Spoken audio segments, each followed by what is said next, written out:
Dilma, assim, foi Você muito tá pronto pra engraçado. explicar agora ou não? Tô, cara. Então vai. Mas você lembra, sabe que a teoria... Sei, cara, sei. Isso é muito louco. Tem no livro, inclusive, do Richard Dawkins, que ele é um dos primeiros caras que descreve isso do ponto de vista biológico, né? Tá. Por que nós temos 5 dedos? Por que as coisas são assim, né? E ele explica por que as espécies são desse jeito e é maravilhoso. É basicamente o seguinte. Imagina que tem uma máquina aqui. Vamos lá, desafio, hein? Aí essa máquina... eu vou jogar com um jogador que eu não conheço e é importantíssimo que eu não saiba o número de jogadas que eu tenho. Tá. Então eu vou jogar X vezes, eu não sei quantas vezes eu vou E você jogar nem essa conhece máquina. o seu competitivo. Eu tenho que colocar uma moeda nessa máquina. Se eu colocar uma moeda e você colocar uma moeda, eu ganho 2 moedas e você ganha 2 moedas. Nós dois saímos ganhando. Olha que bom, eu vou colaborar, vou colocar uma moeda, você vai colocar uma moeda, eu vou ganhar 2, você vai ganhar 2. Olha que bom, nós dois colaboramos, nós dois vamos ganhar. Se você coloca uma moeda e eu não coloco uma moeda, ou seja, eu te trapaceei, o que acontece?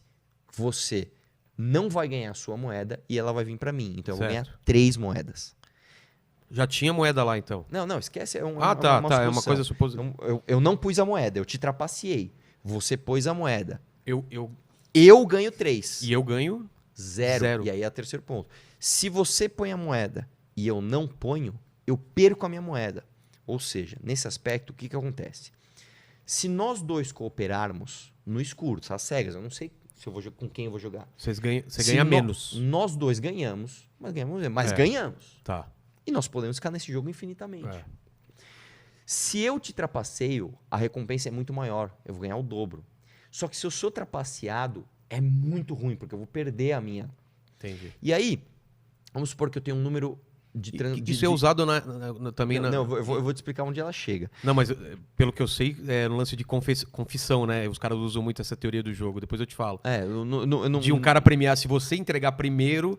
Sim, essas sim. coisas, mas isso já não é tão teoria dos jogos. O lance é o seguinte. Eu não sei quantas vezes eu vou interagir com você. Tá. Então, você começa a criar simulações de computador que tem personalidades. Então, por que eu não posso saber o número de jogadas? Vamos supor que eu tenho 10 jogadas. O que eu faço? Eu jogo 9, na última eu não jogo. É claro que eu não jogo.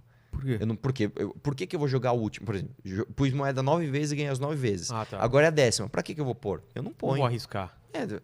Agora, se eu não sei quantas vezes a gente vai interagir, você começa a criar personalidades. Você tem, por exemplo, o rancoroso. O rancoroso é o seguinte, eu vou colocar moeda.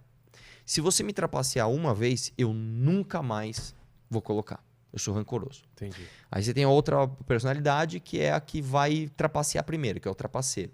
Você tem outra personalidade, que é o otário, que é o que sempre vai colocar independente de tudo. Você tem o outro, que é o sempre trapaceiro. Você tem o tolerante, é o cara que tolera uma vez. Pô, você me enganou uma vez? Eu não vou colocar na próxima, mas na outra eu vou voltar a colocar.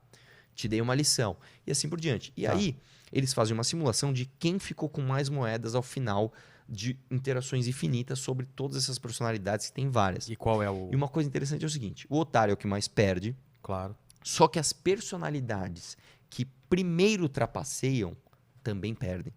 No final das contas, o cara que ele é, numa certa medida, rancoroso porque ele é honesto, não vou trapacear primeiro. Ele é rancoroso porque ele não é otário. Se você me trapacear 2, 3 vezes, eu vou parar. Mas ele é em algum aspecto tolerante. Uma vez eu tolero, ou 2 talvez. Esse é o cara que mais ganha? Esse é o cara que mais ganha. Esse é o cara que mais ganha. Isso quer dizer o quê Isso quer dizer o quê? Para uma sociedade, e aí, cara, essa teoria deriva para tudo que a gente tem na sua vida, tanto de comportamentos humanos, quanto de padrões biológicos que a gente tem visto.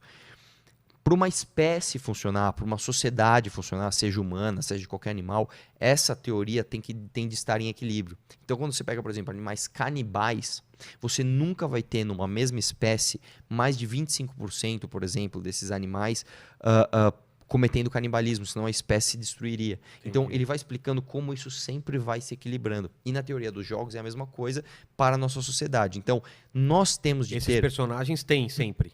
Tem que ter um pouco do cara que é o otário, sempre do cara tem. que é o... O lance é o seguinte, para uma sociedade ela ir para frente, ela ser virtuosa, você precisa ter pelo menos 75% destas pessoas acreditando que você colocar uma moeda e colaborar, a colaboração é melhor do que você ser sempre trapaceiro. Entendi. Então, nós vivemos numa sociedade humana cuja maioria, a enorme maioria das pessoas não querem o caos. A maior parte das pessoas querem a ordem. Muito mais do que 75%. A gente só vê uma bolha pequena, mas não é.